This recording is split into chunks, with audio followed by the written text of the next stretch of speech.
En aquel tiempo la gente se agolpaba en torno a Jesús para oír la palabra de Dios. Estando él de pie junto al lago de Galilea, vio dos barcas que estaban a la orilla. Los pescadores que habían desembarcado estaban lavando las redes. Subiendo a una de las barcas, que era la de Simón, le pidió que la apartara un poco de tierra. Desde la barca, sentado, enseñaba a la gente. Cuando acabó de hablar, dijo a Simón: rema mar adentro y echad vuestras redes para la pesca.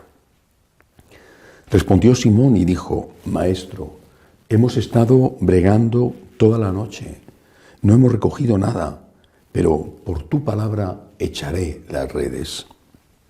Puestos a la obra, hicieron una redada tan grande de peces que las redes comenzaban a reventarse.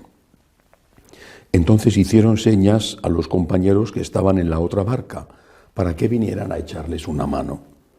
Vinieron y llenaron las dos barcas hasta el punto de que casi se hundían. Al ver esto, Simón Pedro se echó a los pies de Jesús, diciendo: Señor, apártate de mí, que soy un hombre pecador.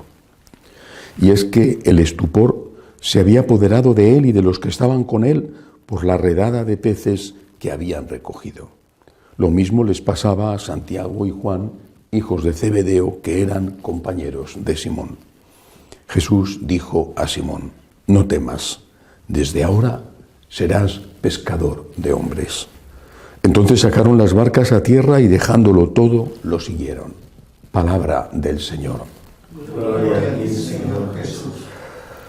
Esta escena de la pesca milagrosa en el lago de Galilea es una escena que siempre se ha interpretado como la capacidad de tener éxito evangelizador cuando se confía en el Señor. Jesús no era un pescador. Pedro, Santiago, Juan, Andrés sí lo eran. Eran profesionales y conocían aquel lago grande, pero no inmenso. Conocían aquel lago, sus mareas y también sus corrientes, los flujos de la pesca, lo conocían perfectamente, habían nacido a sus orillas. Jesús no era demasiado lejos, Nazaret, pero no era un pescador, era un carpintero, no sabía de pesca. Decirle a un pescador, una persona que no tiene mucha idea, lo que tiene que hacer es casi ofensivo, es una provocación. A mí me vas a enseñar tú dónde tengo que echar las redes cuando me he pasado toda la noche y no he cogido nada. Es decir, nosotros tenemos unos planes y quizás somos personas con la suficiente capacidad para elaborar esos planes. En nuestros planes, en nuestros proyectos, entra la razón. Entra incluso el estudio del mercado, digamos, de la capacidad de tener éxito, el auxilio de otro tipo de ciencias, la sociología, la psicología, entra todo eso. Y no pescamos nada. ¿Qué es lo que falta? Falta lo esencial, falta Dios. Quizá es eso lo que nosotros tenemos que volver a poner en el primer lugar. Más Dios, más Dios. No es que lo importante sea la pesca milagrosa. Lo sabe un pescador, ¿no? Hay situaciones en las cuales no pescas nada, aunque te esfuerces, y hay situaciones en las cuales, aunque no te esfuerces, pescas mucho. Porque los peces están ahí, diríamos que hambrientos, y van a morder el anzuelo, aunque el anzuelo no tenga gusanito, ¿vale? Y hay situaciones en que la cosa es bastante más difícil. Vivimos una de estas situaciones.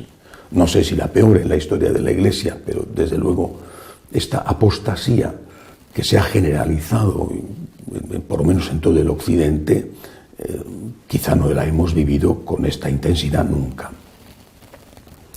Bueno, pero también ahora, y más ahora que antes, es cuando debemos tener confianza en Dios. En tener confianza significa hacer lo que Dios nos dice. No significa hacer lo que yo quiero hacer y confiar en Dios. Hago lo que quiero y confío en Dios. No. Confío en Dios porque hago lo que quiere Dios. ¿Qué es lo que quiere Dios? Que hable de Dios. El mundo que nos rodea es un mundo ateo. Es un mundo ateo capaz de creer en cualquier cosa, además, menos en aquello que es de verdad creíble, que es la existencia, el poder, el amor de Dios. Pero este mundo ateo también tiene su fondo que tocar. Y su fondo que tocar es la barbarie. La falta de ética no solamente afecta a los millones de seres humanos inocentes que están siendo asesinados en el aborto. No solamente eso. La familia está destruida absolutamente. Y no solamente eso. Incluso la economía está en una profunda crisis. Los movimientos migratorios, canalizados o no, van a cambiar en muy poco tiempo el rostro de los países occidentales con antiguas, ya olvidadas, raíces cristianas. Se encuentran hoy con que muchas de sus ciudades son habitadas por personas, por ejemplo, musulmanas, que establecen en sus barrios, en sus ciudades incluso, leyes que no tienen nada que ver con la ley que rige en ese país. Todo esto es fruto del abandono de Dios, del abandono del Dios verdadero, del Dios que nos ha enseñado Jesucristo. Estas personas que tocan su fondo, y que tocan su fondo haciéndose daño y haciendo daño, esta falta de capacidad para mantener una relación afectiva estable, te conozco y me acuesto contigo y mañana ya no te conozco para hacer lo mismo pasado mañana con otro. Esto tiene un precio carísimo y se está pagando. La Iglesia, y cada uno de nosotros es Iglesia, tiene que estar ahí para señalar a Dios. Dios es el único que puede llenar tu corazón de eso que estás buscando. De esa felicidad que has buscado en las cosas, en las personas, como decía San Agustín, que sin Él no existirían. Solo Dios, solo Dios. Y luego viene no solamente la vida, sino que viene la muerte. La muerte que con la tragedia del virus, y no es la única tragedia, ha mostrado su enorme poder. La muerte que está ahí acechando en el hambre, en la falta de recursos económicos, en parte también debido a esta terrible crisis, la muerte, la violencia, también los saqueos o la rebeldía ante la injusticia o ante la desigualdad. Todo eso está ahí ya, ante nuestros ojos, lo vemos en la televisión, en nuestras propias casas. Todo eso está ahí. ¿Y quién te da una solución en la vida y a la hora de la muerte? Solo Dios.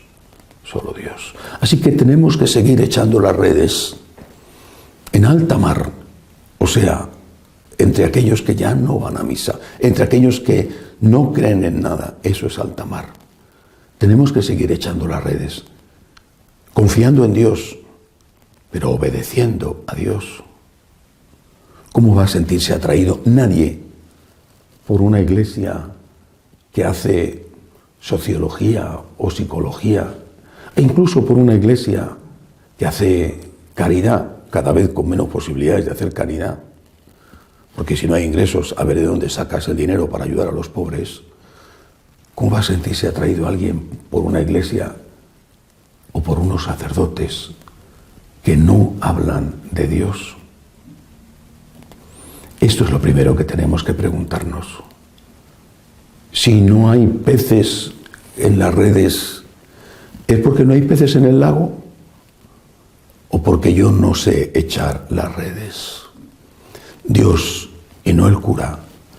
Dios y no la Iglesia. Dios. Dios que está en su santa Iglesia. Cuando su santa Iglesia quiere estar con Dios, Dios es el que atrae, ha atraído y seguirá atrayendo. Tanto más cuanto más difíciles son las circunstancias y más duros son los tiempos. No lo olvidemos. Que así sea.